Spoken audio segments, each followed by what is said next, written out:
नमस्कार दोस्तों, मैं Rupal Shah, soft skill and corporate trainer, आज आपके साथ पब्लिक स्पीकिंग की सीरीज़ में एक और नया वीडियो लेकर आई हूँ। और आज का टॉपिक कुछ खास है, कुछ अलग भी है। हम सबको ये पता है कि क्या बोलना है, हम सबको ये पता है कि कब बोलना है, लेकिन हम सबको ये नहीं पता है कि बोलना है वो लाना कहाँ से है, किस तरह से वो बोलना है। तो आज कहाँ से कंटेंट लाया जाए, हम अपने कंटेंट को जो डिज़ाइन करना चाहते हैं वो कंटेंट कहाँ से लाए, उसके बारे में कुछ बात करने वाले हैं। यस ऑफ कोर्स, आज का टॉपिक का नाम है डेटा कलेक्शन, या फिर यूँ कह लो कि हम कुछ डेटा जो कलेक्ट करके हमारी स्पीच का ड्राफ्ट बनाने वाले हैं, उसके लिए कहाँ कहाँ रिसोर्सेज ढूंढेंगे। तो दोस्तों, there are two types of resources. One is inner source, मतलब कि हमारे खुद के अंदर रहा हुआ सोर्स, और ये इनर सोर्स सबसे अहम है। दोस्तों, ज़िंदगी में हमें जब भी कोई भी तकलीफ़ हो या मुश्किल की घड़ी हो, अगर सबसे पहले कोई हेल्प करता है तो वो कोई और नहीं बल्कि हम खुद है जो हम अपने आप को मदद करते हैं। तो हमारा सबसे बड़ा अहम सोर्स जो इनर सोर्स है वो है हम खुद। Yes, you. Then inner source में अगर आगे बात करें जो हमें डेटा कलेक्शन के लिए हेल्पफुल रहेगा तो वो है एक्सपीरियंस, हमारे खुद का एक्सपीरियंस, अनुभव उस टॉपिक के बारे में, जिस टॉपिक के बारे में हम बात करने वाले हैं, जिसके ऊपर हमें स्पीच तैयार करनी है, उस टॉपिक के लिए हमारी कोई एक्सपीरियंस होगी, हमें कुछ पिछला अनुभव होगा, तो हम वो अनुभव को डेटा कलेक्शन के तौर पर उससे कुछ कंटेंट हम ले सकते हैं। उसके बाद बात आती है ऑब्जर्वेशन। अगर खुद ने शादी नहीं की है तो कोई बात नहीं, लेकिन कभी कभी बारात में तो जरूर जाते हैं, तो yes, this is called observation. अगर कहीं हमने कुछ देखा है, इस टॉपिक से रिलेटेड कोई बातें हमारे ध्यान में आई है कि कहीं कोई किसी के साथ घटना घटी है, वो हमने ऑब्जर्व किया है, तो ये सारे ऑब्जर्वेशन भी हम अपनी स्पीच को एज अ कंटेंट यूज़ कर सकते हैं। उसके बाद अगर बात आती है तो वह है इमेजिनेशन। कहीं किसी टॉपिक के बारे में हमारी खुद की कल्पना शक्ति भी बहुत काम करती है, और ये कल्पना शक्ति जो है ये हमारे कंटेंट के तौर पर, हमें डेटा के तौर पर हम स्पीच बनाने के लिए इसका यूज़ कर सकते हैं। तो हम अभी तक हमने बात की है इनर सोर्स में हमारी खुद की, उसके हमारे थॉट्स, हमारे एक्सपीरियंस की, हमारे ऑब्जर्वेशन की, हमारी इमेजिनेशन की।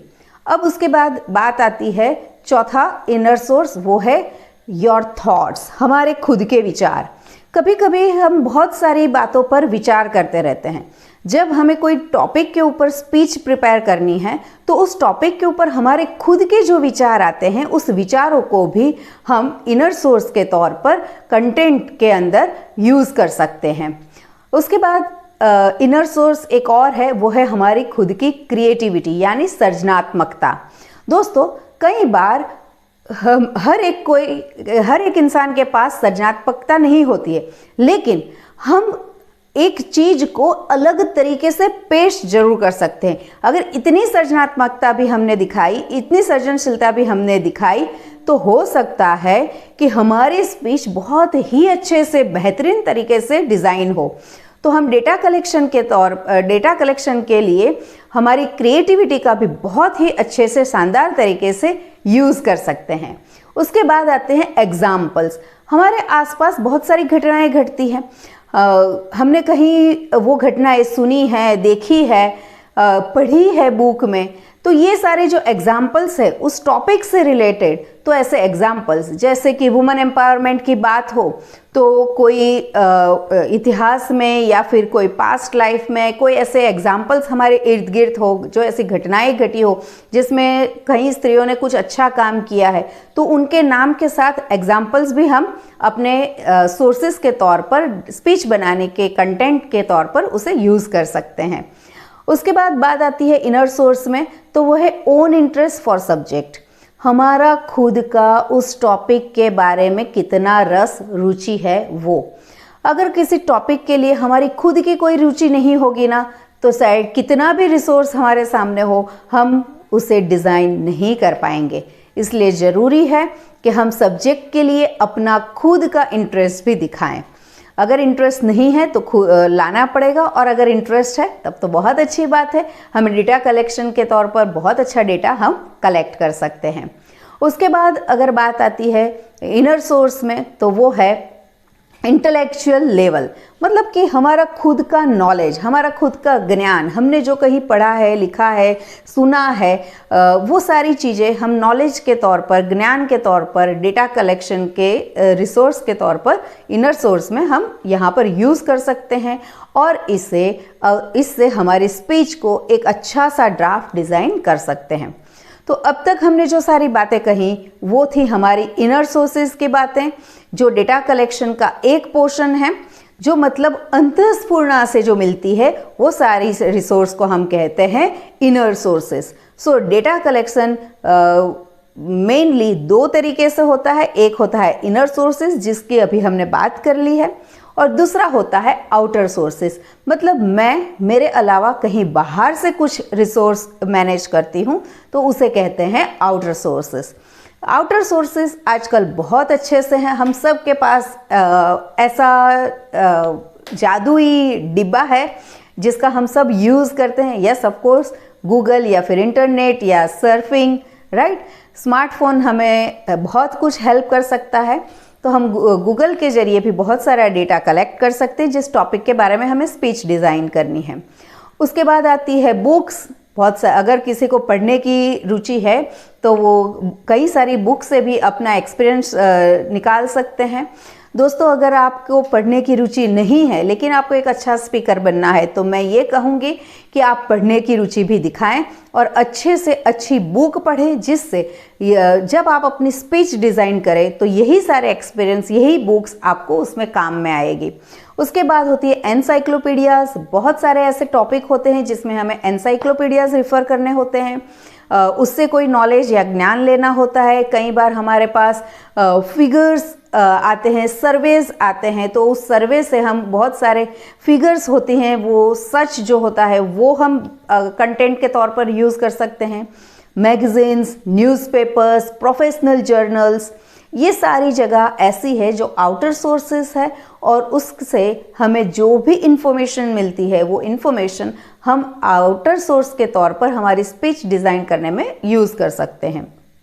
उसके बाद आता है ऑडियो रिकॉर्डिंग्स। कई बार हम बहुत सारे ऑडियोज सुनते हैं अच्छे मोटिवेशनल स्पीकर्स का, या फिर प्रोफेसर्स का, या फिर कोई एक्सपर्ट्स के, तो ये सारे ऑडियो रिकॉर्डिंग्स भी हम as a outer source use कर सकते हैं हमारी स्पीच को डिज़ाइन करने में। उसके बाद आते हैं वीडियोज़ एंड फिल्म्स। कई मूवीज़ ऐसी हैं जो पर्टिकुलर किसी टॉपिक के बारे में बहुत अच्छे से हमें ज्ञान दे जाती है। जैसे हमने बहुत सारी ऐसी मूवीज़ देखी है, मैं आज नाम नहीं बताना चाहूँगी, लेकिन हम ये सारी चीज़ों से अपने कंटेंट को बहुत अच्छे से डिज़ाइन कर सकते हैं। तो वीडियोज़ और ऑडियोज़ ये हमारे लिए बहुत ही अच्छी चीज़ है जो आउटर सोर्स को मैनेज करती है। इंटरनेट के बारे में मैंने ऑलरेडी आपको जानकारी दे दी है कि इंटरनेट के जरिए हम आउटसोर्स कर सकते हैं हमारी इन्फॉर्मेशन को, या स्पीच के टॉपिक को डिज़ाइन करने के लिए कंटेंट वहाँ से कलेक्ट कर सकते हैं।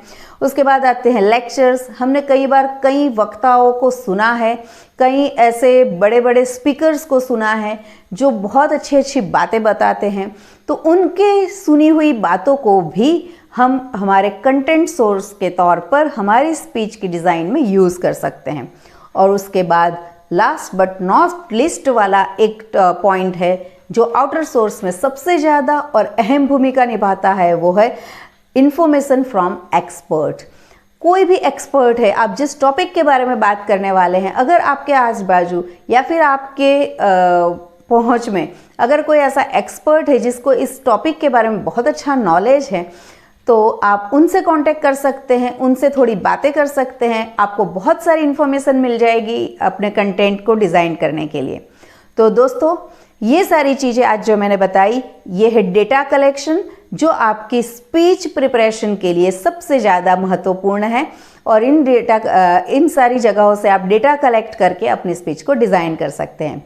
आशा और उम्मीद करती हूँ कि पब्लिक स्पीकिंग के क्षेत्र में आगे भी मैं आपके साथ बहुत सारी इन्फॉर्मेशन शेयर करूँगी और आप अच्छे स्पीकर बन पाएँ। नमस्कार, थैंक यू वेरी मच।